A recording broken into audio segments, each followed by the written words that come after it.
हमने पिछले वीडियो में कवर किया। अगर आपने नहीं देखा तो उसे देखिए। इससे पहले का क्वेश्चन भी हमने कवर किया है। ठीक है, हमने 85 तक क्वेश्चन कवर कर लिया था।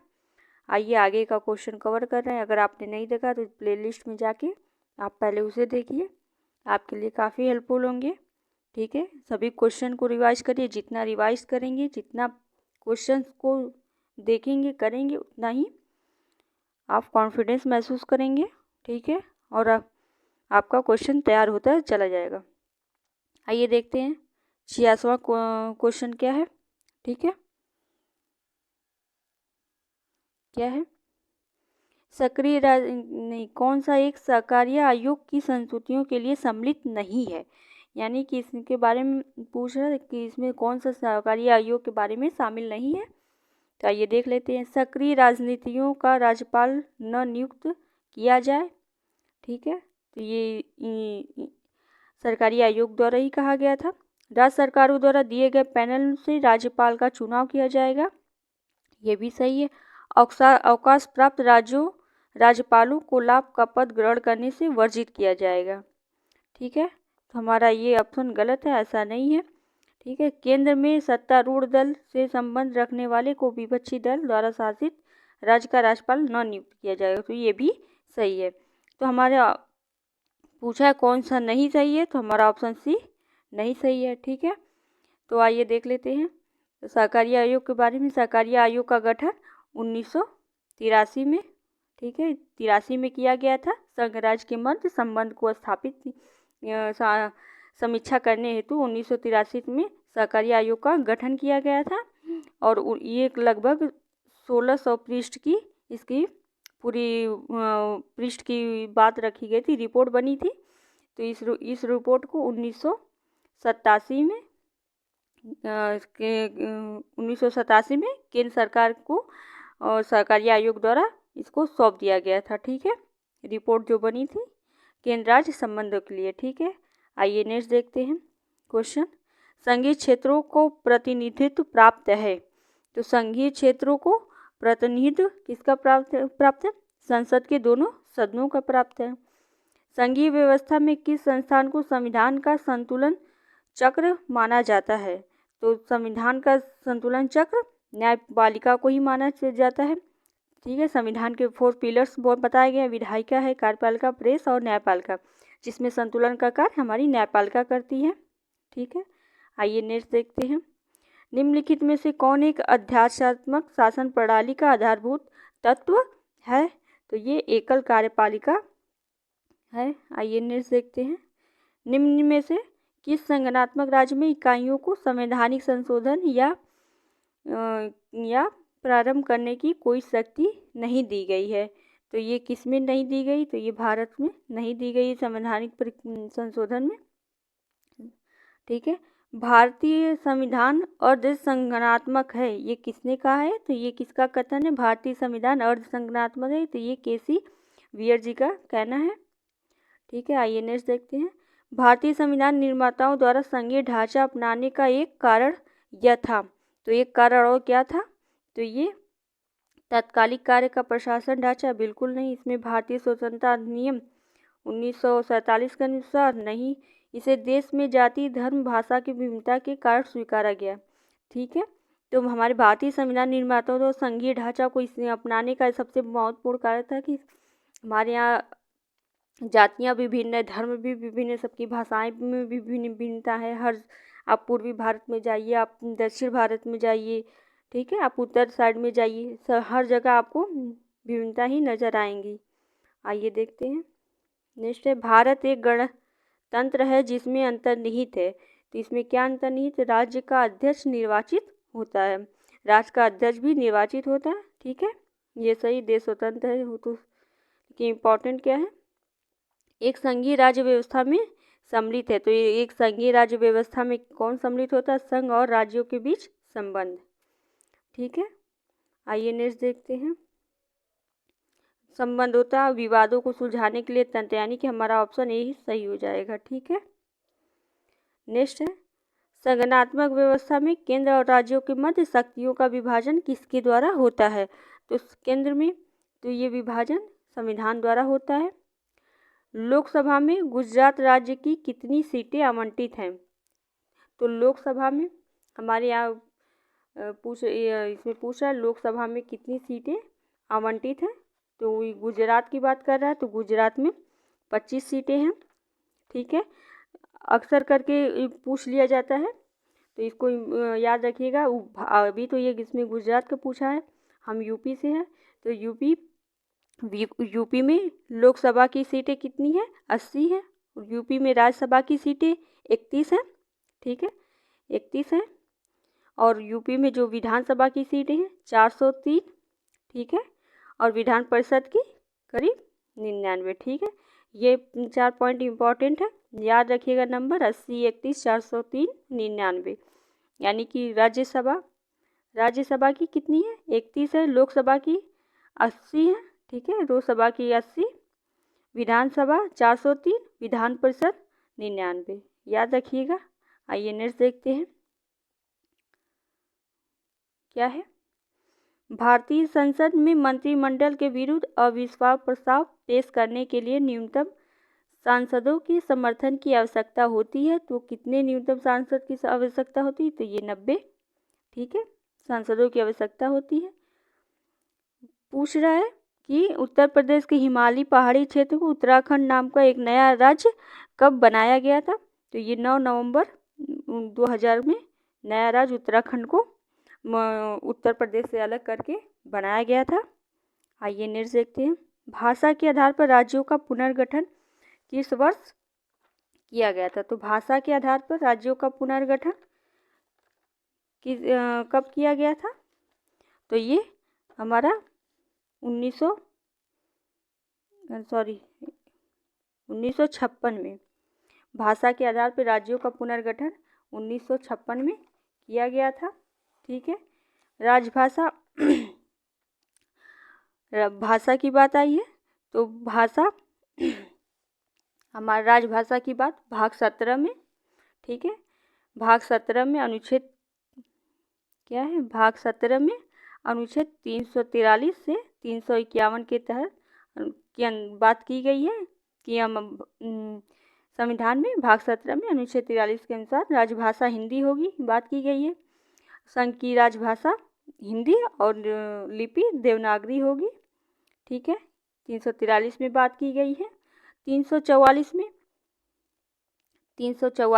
में राष्ट्रपति को राजभाषा में संविधान के कुछ विषयों में सलाह देने के लिए एक आयोग का गठन करने का प्रावधान किया गया है। अनुच्छेद 344 में इसी प्रावधान का प्रयोग करते हुए राष्ट्रपति द्वारा 1955 में, ठीक है, 1955 में श्री बीजी खरे की अध्यक्षता में श्री बीजी खरे जो थे उनकी अध्यक्षता में प्रथम राजभाषा आयोग का गठन किया गया। 1956 में इन्होंने अपना यानी कि प्रतिवेदन किया, इस पे कार्य किया। ठीक है, तो संविधान के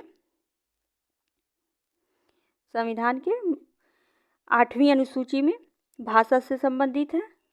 8वीं अनुसूची भाषा से संबंधित है, जिसमें टोटल कितनी भाषाएं शामिल है? टोटल 22 भाषाएं शामिल हैं। ठीक है, याद रखिएगा, भाषा पूछ लिया जाता है। अब ये 92वां सबसे लास्ट वाला 92वां संविधान संशोधन 2003 में किया गया, जिसमें मैथिली, सांथली, डोगरी और बोडो इन भाषाओं को जोड़ा गया है, तो याद रखिएगा। आइए नेक्स्ट देखते हैं। त्रिपुरा को कब भारत के पूरे राज्य का दर्जा दिया गया? त्रिपुरा को कब पूरे राज्य का दर्जा दिया गया? तो ये हमारा 1972 में दिया गया। ठीक है, आइए नेक्स्ट देखते हैं। भारतीय और अमेरिकी संघवाद में जिस एक बिंदु पर समानता पाई जाती है वह क्या है? तो वह केंद्र और राज्य के बीच विवादों में सर्वोच्च न्यायालय ही विवाद का निपटारा करेगा, इसमें समानता पाई जाती है। आइए नेक्स्ट देखते हैं। भारत में निम्न में से रिपोर्ट या प्रस्ताव केंद्र राज्य संबंध के विषय में है। केंद्र राज्य संबंध में कौन सी रिपोर्ट है? आइए देख लेते हैं। तो ये है राजमन्नार कमेटी, सरकारिया कमेटी, आनंदपुर साहिबा सब रिजोल्यूशन, ये तीनों ही केंद्र राज्य संबंध से है। तो हमारा ऑप्शन ए, ठीक है, ऑप्शन ए सही हो जाता है। आइए नेक्स्ट देखते हैं। निम्न में से किस समिति आयोग ने केंद्र राज्य संबंध के विषय में संस्तुति दी है। तो ये हमने अभी पढ़ा था, राजमन्नार और सरकारिया समिति, यानी ऑप्शन बी हमारा सही हो जाएगा। आइए नेक्स्ट देखते हैं, निम्न में से कौन सा सही है, ये पूछ रहा है। अध्यक्षात्मक शासन प्रणाली की विशेषताएं दी गई हैं, इसमें से कौन सा सही है। कार्यकारिणी का प्रमुख राष्ट्रपति होता है, बिल्कुल सही। राष्ट्रपति अपने मंत्रिपरिषद का चयन स्वयं करता है। राष्ट्रपति व्यवस्थापिका को भंग नहीं कर सकता। तो तीनों ही सही है, यानी हमारा ऑप्शन डी सही हो जाएगा। ठीक है, भारत की संघीय व्यवस्था किससे ली गई है, तो भारत की संघीय व्यवस्था कनाडा से ली गई है। ये फैक्ट है, इनको याद करना पड़ेगा। दिया गया है कि कथन ए और कथन बी, और उसमें कूट का सहायता करके उस चुनित कर चुनना है कि कौन सा सही है। आइए देख लेते हैं क्या है। भारतीय राजनीतिक व्यवस्था की प्रकृति संघीय है, सही है। यह शक्ति के केंद्रीकरण पर आधारित है। ठीक है, केंद्रीकरण पर आधारित, ये और दोनों तो सही है, लेकिन शक्ति की केंद्रीकरण और राजनीतिक व्यवस्था में ये सही व्याख्या नहीं करता है। तो हमारा ऑप्शन भी सही हो जाएगा। आइए नेक्स्ट देखते हैं, कौन सा मत वृहद रूप से भारत में क्षेत्रवाद के अस्तित्व से संबंधित है। तो ये हमारा भारतीय संघ में स्वतंत्र होने की पृथक राज्य पूर्ण राज्य की मांग, यानी ये तीनों ही हमारा सही है। क्षेत्रवाद का अस्तित्व संबंध इसी से है। नेक्स्ट है, सरकारी आयोग की संस्तुति निम्नलिखित में से किससे संबंधित है। तो हमने इसको कई बार पढ़ा। सरकारी आयोग का गठन 1943 में हुआ था। ठीक है, असंघ राज्य के मध्य संबंध की समीक्षा करने के लिए इसका गठन किया गया था। तो ये हमारा ऑप्शन डी हो जाएगा। केंद्र सरकार राज्य सरकारों का प्राधिकार प्राप्त है। तो ये प्राधिकार किससे प्राप्त है, तो ये भारतीय संविधान से है। ठीक है, केंद्र एवं राज्य के बीच वैधानिक शक्तियों का बंटवारा हुआ है, यानी अनुसूचियां दी गई रही है। तो कौन सा अनुसूची में हुआ, तो ये 7वीं अनुसूची में केंद्र राज्य के संबंध के बारे में बताया गया है। अनुसूचियां कितनी है, टोटल 12 होती हैं। ठीक है, टोटल अनुसूचियां कितनी है, 12 हैं। 12 को याद कर रखना जरूरी है। एक ट्रिक है जिससे हम 12 अनुसूचियों को याद रख सकते हैं। ठीक है, जब संविधान का गठन हुआ था तो मूल रूप से 395 अनुच्छेद, 8 अनुसूचियां और 12 भाग थे, लेकिन वर्तमान में कितने हैं, 470 अनुच्छेद, 25 भाग और 12 अनुसूचियां शामिल हैं। ठीक है, तो हम अनुसूचियों की बात कर रहे हैं। तो 12 अनुसूचियां होती हैं। इसमें पहला क्या है, हमें ट्रिक है, उसके द्वारा हम 12 अनुसूचियों को याद रख सकते हैं आसानी से कि किस भाग में किसके बारे में बात की गई है। तो पहला क्या है, आरपीएस ने सीटों के लिए हो गया एससी और एसटी। ठीक है, एससी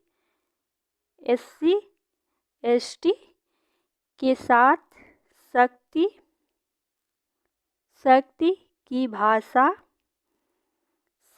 की भाषा बोली तथा उनकी भूमि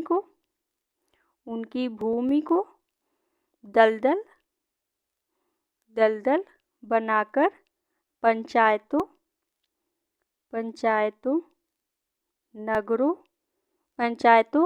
और नगरों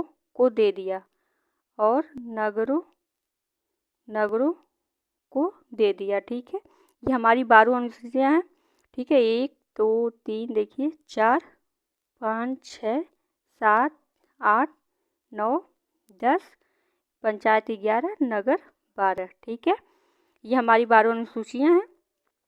तो पहला क्या है, आरपीएस ने सीटों के लिए एससी और एसटी के साथ शक्ति की भाषा बोली तथा उनकी भूमि को दलदल बनाकर पंचायतों नगरों को दे दिया या बांट दिया।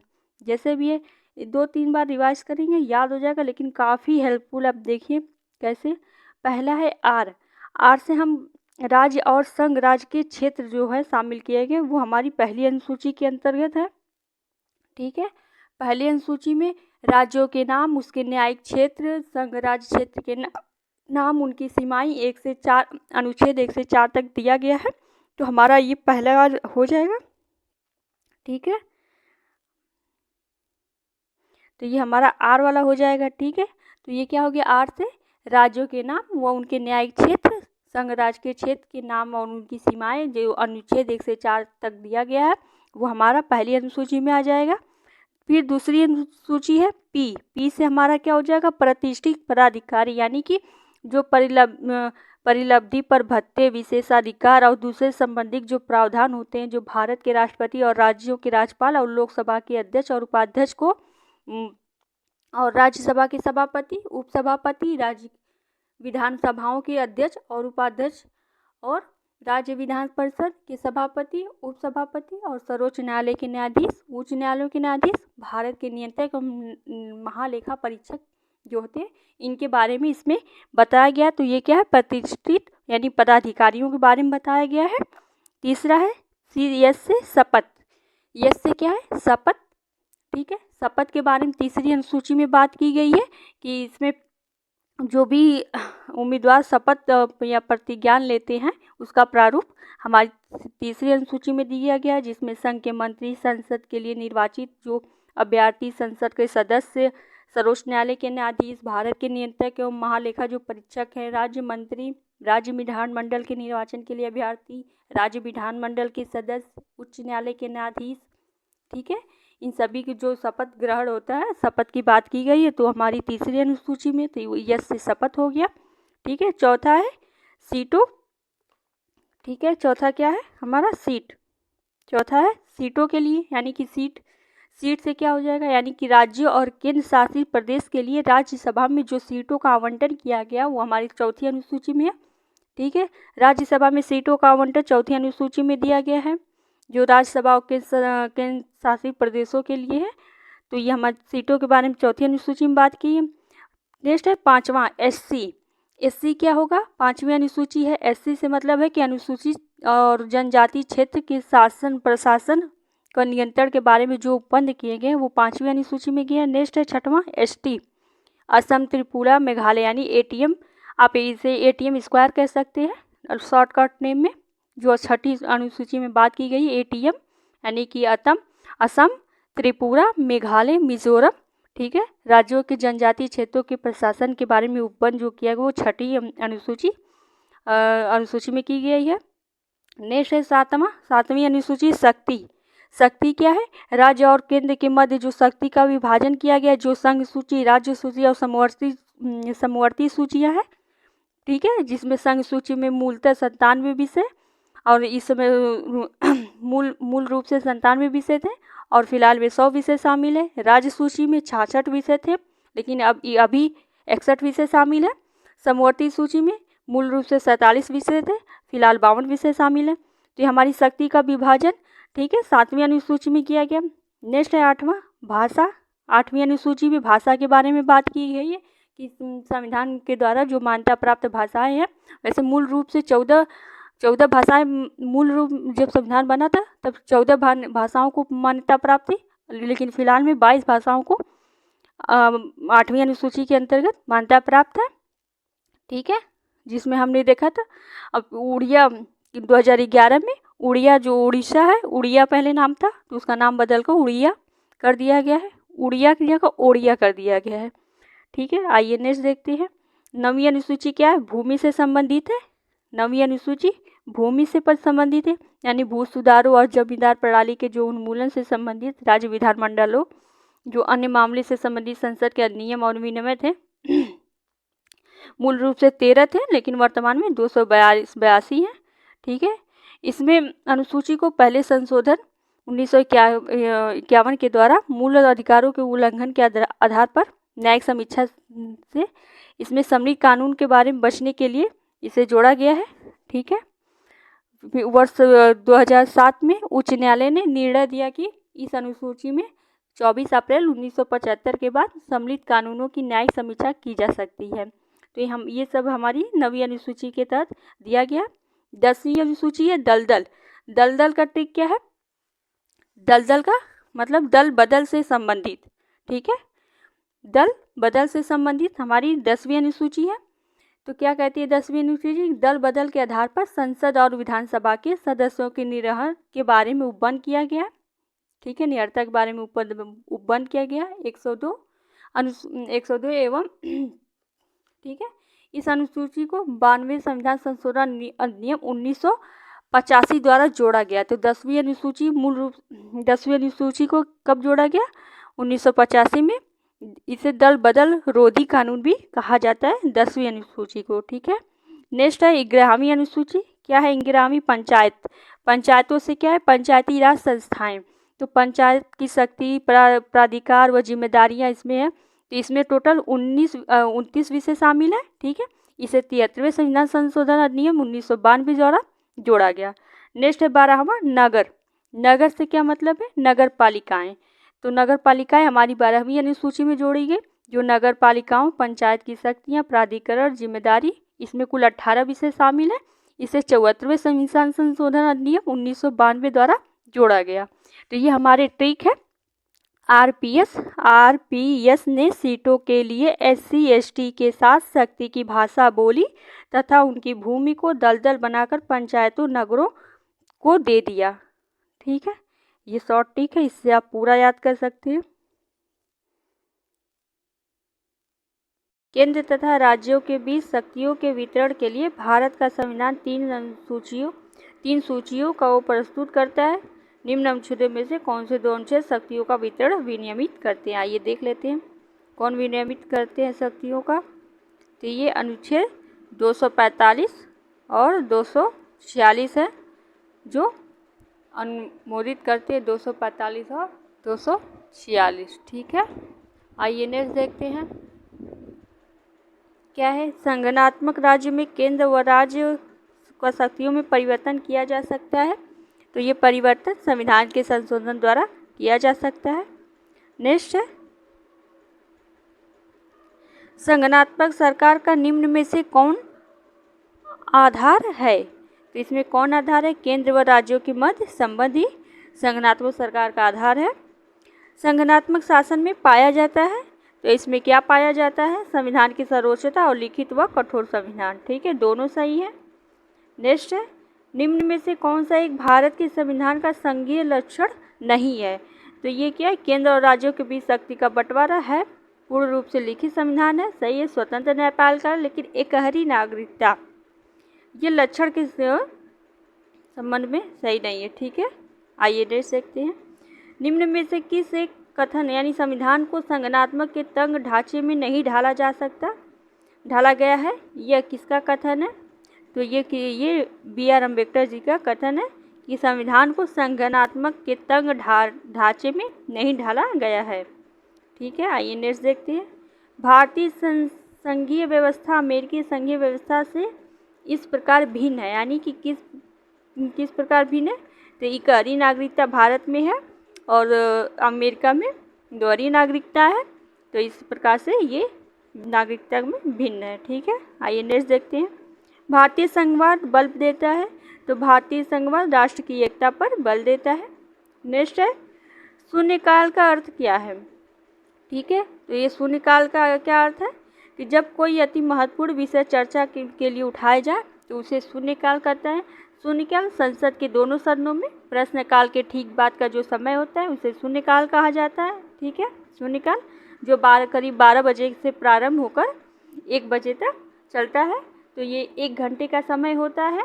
ठीक है, इस प्रक्रिया में जो 12 से 1 बजे तक का है शून्यकाल नाम दिया गया है। सभा के संचालन नियम या जो प्रक्रिया बनी हुई है इसमें इसका उल्लेख नहीं है। ठीक है, ये समाचार पत्रों द्वारा दिया गया है शून्यकाल का नाम, जो 12 से 1 बजे के बीच चलता है, यानी 1 घंटे का समय जो रहता है। इसमें सदस्य क्या करते हैं कि जो अवलंबीय महत्वपूर्ण मामले होते हैं उसको उठाते हैं और उस पर तुरंत कार्रवाई करना चाहते हैं। तो ये शून्यकाल के अंतर्गत प्रश्न उठाए जाते हैं, जिसे शून्यकाल कहा जाता है। 12 से 1 बजे के बीच होता है, 1 घंटे का समय शून्यकाल का होता है। इम्पॉर्टेंट फैक्ट है। आइए नेक्स्ट देखते हैं। लोकसभा में सदस्यों द्वारा निजी विधेयक पेश करने की सूचना अवधि क्या है? लोकसभा में सदस्यों द्वारा निजी विधेयक जो निजी विधेयक पेश करने की सूचना अवधि 1 माह। ठीक है, कितनी होती है? 1 माह होती है। ठीक है, तो लोकसभा, आइए लोकसभा की बात आई है तो लोकसभा के बारे में जान लेते हैं। क्या है लोकसभा? लोकसभा में लोकसभा की संरचना अनुच्छेद 81 के तहत दिया गया, जैसे संसद के बारे में संसद या संघीय विधायिका अनुच्छेद 79 से 122 तक संसद की बात की गई है। भाग 5 में इसका उल्लेख मिलता है। 79 के अनुसार क्या है? भारतीय संघ की एक संसद होगी जिसका निर्माण लोकसभा, राज्यपाल और राष्ट्रपति से होगा। तो ये ठीक है, भारतीय संघ के बारे में बात की गई है। लोकसभा की संरचना अनुच्छेद 81 में, जिसमें अधिकतम संख्या 552 हो सकती है। 550 लोकसभा में 552 अधिकतम संख्या हो सकती है। निर्वाचित कितने होते हैं? 550 निर्वाचित हो सकते हैं। मनोती 2 हो सकते हैं। ठीक है, तो और निर्वाचन में भी क्या होगा? 530 राज्यों से, ठीक है, 530 राज्यों से 20 केंद्र शासित प्रदेश आएंगे। ये प्रक्रिया है कि इतना अधिकतम हो सकते हैं। ठीक है, इतना अधिकतम हो सकते हैं, लेकिन वर्तमान में है कितने? आइए देखते हैं। वर्तमान में 545 टोटल वास्तविक संख्या है। ठीक है, जिसमें से 543 निर्वाचित और 2 मनोनीत किए जाते हैं, जिसमें से 530 राज्यों से और 13 केंद्र शासित प्रदेशों से आते हैं। ठीक है, टोटल कितनी? 545 है। ठीक है, इम्पॉर्टेंट है। लोकसभा के बारे में, लोकसभा आइए आगे देखते हैं। लोकसभा हो गया। क्वेश्चन क्या है? ठीक है, आइए देखते हैं। वर्तमान में लोकसभा निर्वाचन क्षेत्र इस संख्या में 1971 में कोई परिवर्तन नहीं हुआ है। यानी किस संख्या में कोई परिवर्तन नहीं हुआ है? तो ये है 543। ठीक है, 543 लोकसभा निर्वाचन क्षेत्र में 1971 से कोई परिवर्तन नहीं हुआ, यानी कि वो लोकसभा निर्वाचन क्षेत्र में 543 है। ठीक है, नेक्स्ट है, संविधान द्वारा विचार की गई लोकसभा की अधिकतम ताकत संख्या कितनी है? तो ये अधिकतम संख्या कितनी है? 552। अभी हमने देखा, बताया है कितनी है? 552 है। लोकसभा में कितनी सीटें अनुसूचित जाति और अनुसूचित जनजाति प्रतिनिधियों के लिए आरक्षित है? तो ये कितनी है? 131 है।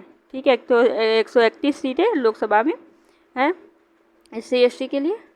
नेक्स्ट है, लोकसभा के सदस्यों का कार्यकाल कितने वर्ष का होता है?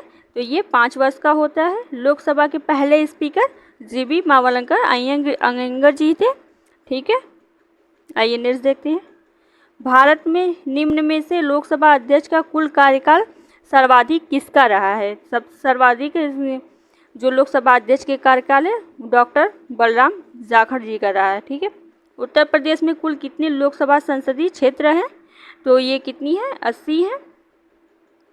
नेक्स्ट है, 2018 राज्यसभा के अध्यक्ष कौन थे? 2018 में पूछा, यानी उस समय कनेक्ट का ये क्वेश्चन रहा होगा। M वेंकैया नायडू है। ठीक है, आइए नेक्स्ट देखते हैं। निम्न में से कौन सी राज्यसभा की शक्तियों में से एक है? शक्तियों में से कौन सा है? यह गैर धन विधेयकों पर विचार और अनुमोदन करता है तथा धन विधेयकों में संशोधन का सुझाव देता है। ठीक है, राज्यसभा की शक्तियों में से एक है।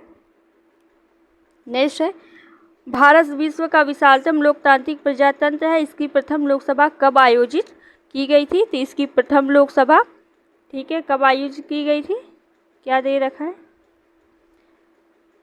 13 मई 1952 को आयोजित की गई थी। ठीक है, ऑप्शन सी सही होगा। लोकसभा की सदस्य के लिए उम्मीदवारों की न्यूनतम आयु क्या होगी? तो न्यूनतम आयु 25 वर्ष होगी। नीलम संजीव रेड्डी भारत के राष्ट्रपति बने तो कौन से नंबर के राष्ट्रपति बने थे? ये 6वें नंबर के राष्ट्रपति बने थे। ठीक है, भारत के राष्ट्रपति द्वारा चरित्र को बदले बिना सजा की मात्रा को कम करना अनुच्छेद 72 को क्या कहा गया है? तो ये क्षमादान कहा गया है। ठीक है, नेक्स्ट है, श्री रामनाथ कोविंद भारत के कौन से नंबर के राष्ट्रपति बने थे? तो ये 14वें राष्ट्रपति बने थे। रामनाथ कोविंद को वर्ष 2017 में भारत के 14वें राष्ट्रपति के रूप में चुना गया। देखिए, यही क्वेश्चन करेंट का है, तो आप करेंट से हमेशा रूबरू रहिएगा। भारत के राष्ट्रपति का कार्यकाल कितने वर्ष का होता है? तो भारत के राष्ट्रपति का कार्यकाल भी 5 वर्ष का होता है। नेक्स्ट है, राष्ट्रपति, उपराष्ट्रपति, राज्यसभा के सभी सदस्य लिखा है उपयुक्त में से अनुपातिक प्रतिनिधित्व प्रणाली नियम से एकल संक्रमणीय मत के माध्यम से गुप्त मत द्वारा दिए गए मतदान से चुने जाते हैं। तो ये कौन कौन चुने जाते हैं? तो ये उपराष्ट्रपति और राज्यसभा के सभी सभापति चुने जाते हैं। ठीक है, आइए नेक्स्ट देखते हैं क्या है। भारत का निम्न में से राष्ट्रपति निरोधक निर्वाचन हुआ था, तो ये किसका हुआ था? तो ये ये नीलम संजीव रेड्डी जी का हुआ था। किस भारतीय राष्ट्रपति ने आयरिश स्वतंत्रता संग्राम में भाग लिया और इसके लिए वह जेल भी गए थे? तो वो वीवी गिरी थे। ठीक है, आइए नेक्स्ट देखते हैं। राज्यसभा की विशेष शक्ति इस आशय का प्रस्ताव अपनाकर संविधान के अनुच्छेद, कौन सा अनुच्छेद है? वह राज्य के सूची में शामिल किसी भी मामले के संबंध में कानून बनाने के लिए संसद को सशक्त बनाता है। 249 अनुच्छेद। ठीक है, आइए नेक्स्ट देखते हैं 141वां क्वेश्चन क्या है। अनुच्छेद प्रावधानकर्ता लोकसभा राज्यसभा की संयुक्त बैठक राष्ट्रपति द्वारा बुलाई जाएगी, तो ये 108 है। ठीक है, ऑप्शन सी। आइए नेक्स्ट देखते हैं। लोकसभा में मतदान करते समय टाई की स्थिति में पास वोट डालने का अधिकार है, तो ये किसको अधिकार है? तो ये स्पीकर को अधिकार है। ठीक है, आइए नेक्स्ट देखते हैं। भारत के पहले प्रधानमंत्री पंडित जवाहरलाल नेहरू ने 14 अगस्त 1947 की मध्य रात्रि को नियति से वादा टस्ट विद डेस्टिनी शीर्ष भाषण कहाँ से दिया था? तो ये भाषण संसद संविधान सभा से दिए थे। इनमें से कौन सा भारत का कार्यवाहक राष्ट्रपति नहीं है? तो कार्यवाहक राष्ट्रपति डॉक्टर जाकिर हुसैन नहीं थे। भारत में राष्ट्रपति अपना कार्यकाल पूरा होने के पहले अपना त्यागपत्र किसको सौंपता है? तो ये अपना कार्यकाल पूरा होने के पहले अपना त्यागपत्र किसे सौंपेगा? तो ये उपराष्ट्रपति को सौंपेगा। ठीक है, अनुसूचित जनजाति के संरक्षण के लिए एक क्षेत्र को अनुसूचित क्षेत्र के रूप में घोषणा करने की शक्ति किसके पास होती है? तो ये भारत के राष्ट्रपति के पास होती है। राष्ट्रपति द्वारा राज्यसभा में कितने सदस्यों को नामित किया जा सकता है? तो ये 12 सदस्यों को मनोनीत करते हैं। ठीक है, 42वें संविधान संशोधन के माध्यम से भारतीय संविधान में कितने मौलिक कर्तव्य सम्मिलित किए गए थे? तो ये 10 मूल रूप से 10 मौलिक कर्तव्य को शामिल किया गया था, मूल कर्तव्यों को। ठीक है, लेकिन वर्तमान में कितने हैं? 11 हैं। 11 मौलिक कर्तव्य है। ठीक है, 10वां मौलिक कर्तव्य 42वें संविधान संशोधन अधिनियम 1976 द्वारा और 11वां मौलिक कर्तव्य 86वें संविधान संशोधन 2002 द्वारा जोड़ा गया। 11वें में क्या था कि 6 से 14 वर्ष तक बच्चों को निःशुल्क शिक्षा का अवसर उपलब्ध कराया जाएगा। ठीक है, मूल कर्तव्य को भाग 4 क में, ठीक है, अनुच्छेद 51 क में जोड़ा गया है रूस की सहायता से। ठीक है, स्वर्ण सिंह समिति के सिफारिश से थे। ठीक है, याद रखिएगा, इम्पॉर्टेंट है। नेक्स्ट है, मार्च 2019 तक उपलब्ध जानकारी के अनुसार भारतीय संविधान में कितने मौलिक कर्तव्य हैं? ठीक है, ये पूछ रहा है कितने मौलिक कर्तव्य हैं। आइए देख लेते हैं। अभी हमने पढ़ा कितने हैं, ये 11 हैं।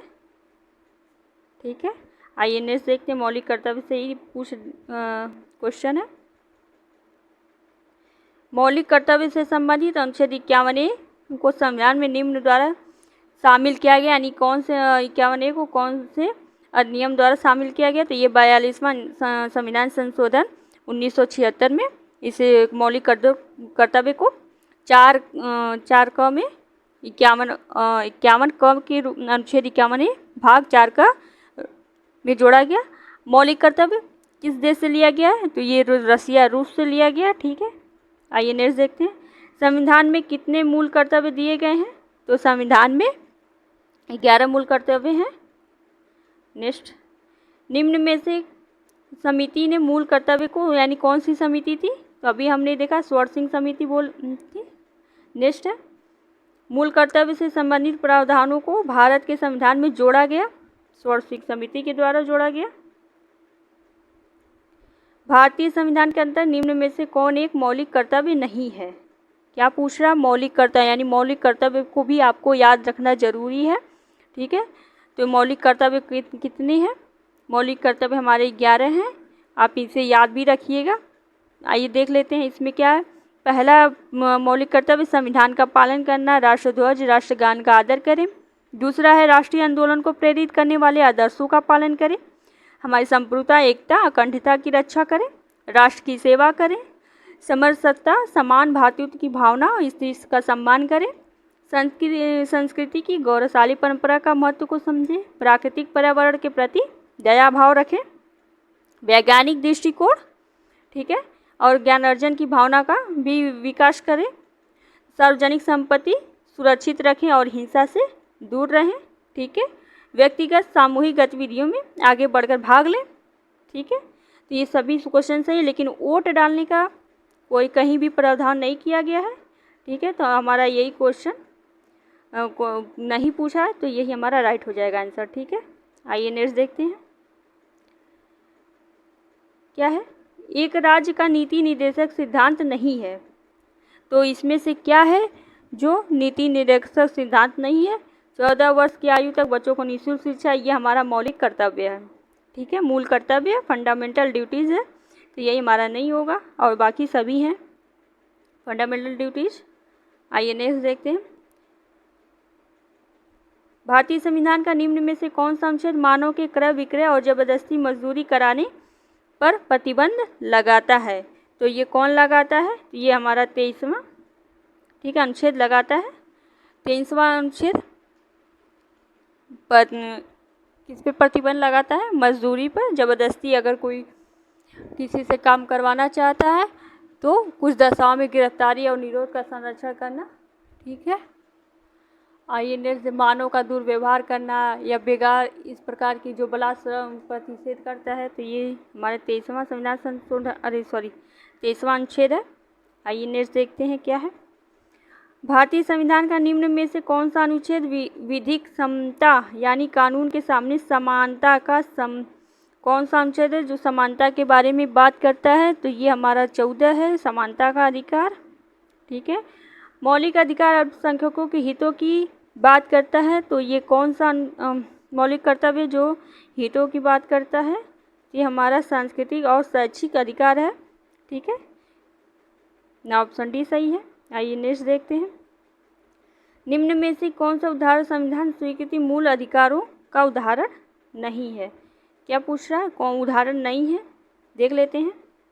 बिहार के कुछ श्रमिक आजीविकों के हेतु महाराष्ट्र जाते हुए क्रिश्चियन मिशन मिशनरी स्कूल के एक श्रृंखला चयन स्थापित करते हैं। सरकारी संस्थाओं समान पदों कार्य करने वाली महिलाओं पुरुष कर्मचारियों का समान वेतन मिलता है। सभी है माँ बाप की संपत्ति के उत्तराधिकारी उनके बच्चे होते हैं। ठीक है, यही नहीं है, तो हमारा ऐसा ही हो जाएगा सी। आइए नेक्स्ट देखते हैं। मौलिक अधिकारों को लागू करने के लिए संविधान में विशेष उत्तरदायित्व सौंपा गया है, तो ये किसे सौंपा गया है, उच्चतम न्यायालय को सौंपा गया है। नेक्स्ट है, संसद का कार्य नहीं है, इसमें से पूछा क्या है जो संसद का कार्य नहीं है। संसद विधायी कानून बनाए और वित्तीय कार्य करती है, धन बिल बजट कार्य, इसके अलावा कार्यकारी को भी नियंत्रित करती है और इसकी जवाबदेही सुनिश्चित करती है, तो संसद ये कार्य करती है। संसद कुछ चुनावी कार्य करती है क्योंकि यह भारत के राष्ट्रपति और उपराष्ट्रपति का चुनाव करती है, तो करती है। संविधान में संसद में संविधान यानी संशोधन शक्ति में परिवर्तन पर चर्चा करने और लागू करने का अधिकार है, तो ये अधिकार है संसद को। ठीक है, संसद के पास कोई न्यायिक कार्य नहीं है। राष्ट्रपति उपराष्ट्रपति सुप्रीम कोर्ट उच्च न्यायालय न्यायाधीशों को हटाने के लिए मंत्री की परिषद है, तो यही गलत है। ठीक है, तो ये हमारा ऑप्शन सही हो जाएगा। ठीक है, हमारे पूछा नहीं है तो यही सही है। आइए नेक्स्ट देखते हैं। लोकसभा या विधानसभा चुनाव में खड़े होने के लिए उम्मीदवार की आयु कम से कम कितनी होनी चाहिए, तो ये 25 वर्ष होनी चाहिए। लोकसभा चुनाव के लिए उम्मीदवार बनने की न्यूनतम सीमा कितनी है, तो ये 25 है। ठीक है, आइए नेक्स्ट है। लोकसभा में शून्यकाल की अवधि अधिक से अधिक कितनी हो सकती है? तो अभी हमने पढ़ा था 12 से 1 बजे तक, यानी 1 घंटे का होता है। ठीक। भारत के राष्ट्रपति अपना त्यागपत्र किसको संबोधित करते हैं? तो भारत के जो राष्ट्रपति हैं वो अपना त्यागपत्र किसे संबोधित करते हैं? तो वो उपराष्ट्रपति को अपना त्यागपत्र देते हैं। भारत का कौन सा राष्ट्रपति निर्विरोध निर्वाचित किया गया था? तो वो कौन थे? वो एन संजीव रेड्डी जी थे। उपराष्ट्रपति को अपना कार्यकाल समाप्त होने से पूर्व अपने पद से हटने का अधिकार निम्न में से किसके पास है? तो ये राज्यसभा के पास है। ठीक है, आइए नेक्स्ट देखते हैं। भारतीय संविधान के अनुच्छेद के तहत, किस अनुच्छेद के तहत उपराष्ट्रपति का चुनाव होता है? तो उपराष्ट्रपति का चुनाव किस अनुच्छेद के तहत होता है? तो ये 66 अनुच्छेद 66 के तहत उपराष्ट्रपति का चुनाव होता है। अनुच्छेद 54 क्या कहता है? राष्ट्रपति का निर्वाचन की बात करता है। अनुच्छेद 63 उपराष्ट्रपति का निर्वाचन की बात करता है। और 74 राष्ट्रपति की सहायता और सलाह देने के लिए मंत्रिपरिषद होती है, अनुच्छेद 74 के तहत कहा गया है। आइए नेक्स्ट देखते हैं। भारत के प्रथम उपराष्ट्रपति कौन थे? तो भारत के प्रथम उपराष्ट्रपति डॉक्टर एस राधाकृष्णन जी थे।